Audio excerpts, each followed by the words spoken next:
Why do you think some people are afraid of the ocean?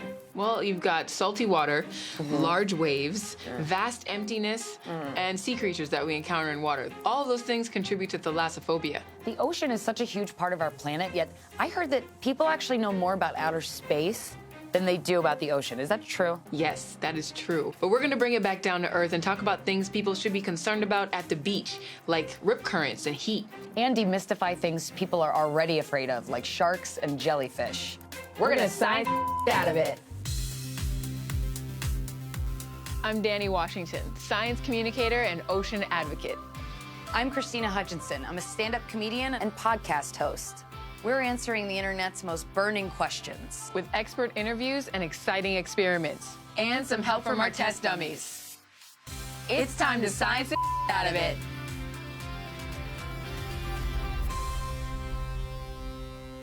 Where do you think the fear of the ocean even comes from? Well, let's start with the word thalassophobia. In Greek, it means fear of the sea. But I think it's a lot more than that. I think humans are scared of the ocean because of the unknown, right? You go into the water and you're in an environment that you're not used to. Yeah, it always freaks me out when I can't see the bottom because then I never know how deep it is. Well, the average depth in the ocean is around 12,100 feet. What? The average depth? Average. Okay, I was way off. And if you want to take it to the next level, you can go to the deepest point in the sea, and that is in Challenger Deep, which is 36,200 feet deep. I cannot imagine. I can't even conceptualize how deep that is. Yeah, there's so much we don't know about the ocean. In fact, we've only explored about 5% of it. So there could be hundreds of thousands, if not millions of species we have yet to discover. So, speaking of species, let's talk about one that we do know about, sharks. In particular, great white sharks. I feel like they get a very, I don't know, murdery reputation, I would say, based off of how they're portrayed in TV and film. They really do, but they're one of my favorites. I've seen them in the wild, and they're gorgeous. But what we're really afraid of is getting bitten. Yeah. How likely is a person to actually die from a shark attack? Your chance of dying by a shark attack is 1 in 3,748,067. You're more likely to die by being crushed by a vending machine or a tipped cow in a field. What? A lightning strike, Okay. a dog attack, Dogs? or a car crash. Damn. I was way less afraid of those things than sharks. I'm here at Ripley's Aquarium in Myrtle Beach in the shark tunnel, surrounded by sharks. We've got sandbar sharks, saw sharks, sand tiger sharks. I love all of them.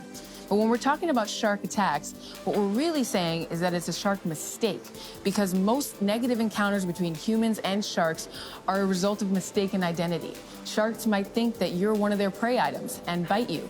So what it really is not a shark bite, it's a taste test. If we're talking about causes of death by sea creatures, jellyfish are more likely to kill you than sharks. Jellyfish? Yes, Oh jellyfish. boy. The main fear with these guys is the sting, right? The severity of the sting depends on the type of jellyfish we're talking about.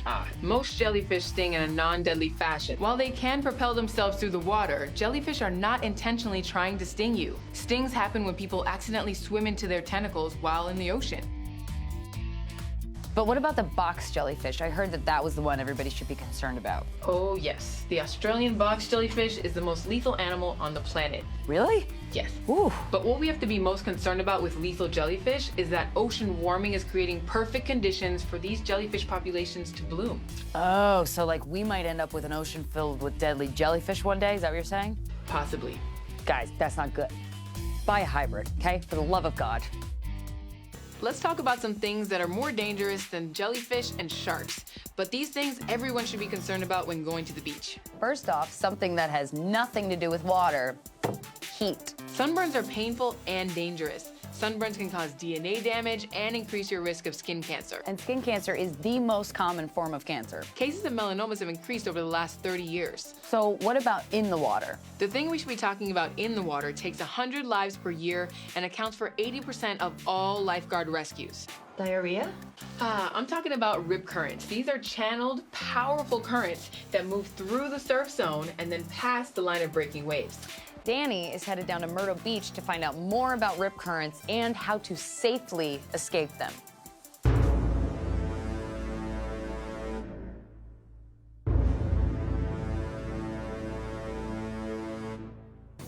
When When you come to the beach, you might be wondering how to identify rip currents. Most people are tempted to swim in areas that are smooth amongst the breaking waves, but that is exactly where the rip current's hiding. You also want to avoid swimming next to places like this pier, because most rip currents are formed right here. If you look closely out there, you can see that there are sections of breaking waves and calm channels in between. Those channels are where the rip currents are taking water back out to sea. As much as I love the ocean, I am not about to jump in this water to see what it's like to be in a rip current. Instead, we're headed to a pool to try out a simulation. We're at the Myrtle Beach YMCA to take part in the rip current safety course. We're gonna hop in the pool and learn how to effectively escape dangerous rip currents. All right, come on. I'm ready for this rip current course.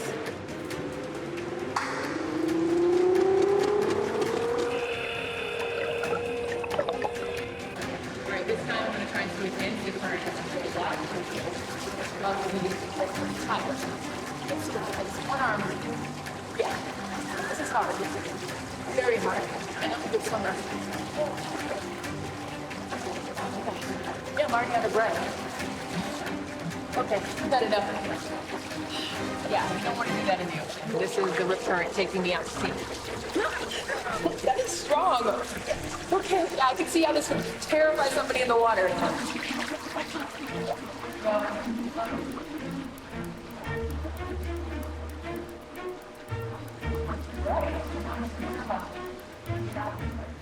So here's what I learned from the simulation. Number 1, don't panic. Number 2, keep your head above water while you float in the current. Number 3, let the current take you all the way out until you feel comfortable to swim out of the current and parallel to the beach, then safely back to shore. So how did it feel being in the rip current simulator? It was very interesting. So I was in a fairly shallow pool. I could definitely stand up, but when I lifted my legs up off the ground, that current took me so fast. Yeah, there was no chance of me stopping myself. And so when the current takes you away, your job is to not swim against it, right? You're supposed to let it take you out, which sounds terrifying, and then you swim parallel to it. Right. You can never fight against the rip current. It's way stronger than you. You can be an Olympic-class swimmer and still you'd get in trouble out there because the current is that strong. Okay, that's good that you're saying that, because my stubborn ass would be like, I got this, I'm gonna beat nature. And then that's the last we saw of Christina. Can you swim against a rip current? That is some bull. You see, we're only fearful of things we don't understand.